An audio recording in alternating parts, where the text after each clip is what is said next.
ज़मरुद, मुझे ये बताओ आखिर हुआ क्या था, बताओ प्लीज। क्या जानना है, क्या बताऊं? ज़मरुद, तुम वहां पर उस आदमी के साथ क्या कर रही थी? हाँ, तुम ईशा को साथ क्यों ले गई? तुम जिसकी बात कर रहे हो वो सालों से ईशा का ख्याल रख रहा है। ईशा उसे देखकर कितना खुश होती है जानते हो? लेकिन तुम्हें ये सब बताने का क्या फायदा? तुम्हें तो सिर्फ लड़ना और मारना आता है। फजूल बातें बंद करो। ये तो अल्लाह का शुक्र है कि मैंने उसका गला नहीं घोटा। हाँ, बहुत शुक्र है। जानती हूँ तुम्हारी सलाहियत पे कोई शक नहीं। ज़मरुद, ज़मरुद, तुम मेरे साथ ऐसा क्यों कर रही हो? तुमसे पूछे बगैर ले गई, उसे माफ करना।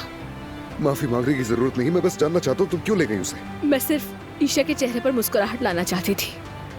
और तुमने क्या किया? सिनान ने और तुमने उस बच्ची की खुशी छीन ली। ठीक कहते हो, मुझे उसे वहाँ पर ले जाना ही नहीं चाहिए था। तुम ईशा के लिए जो करती हो वो ठीक है, क्योंकि वो तुमसे मोहब्बत करती है। वो सिनान नामी आदमी के साथ नहीं, बल्कि अपने असली बाबा के साथ रहे। मैं ईशा को किसी से दूर नहीं कर रही।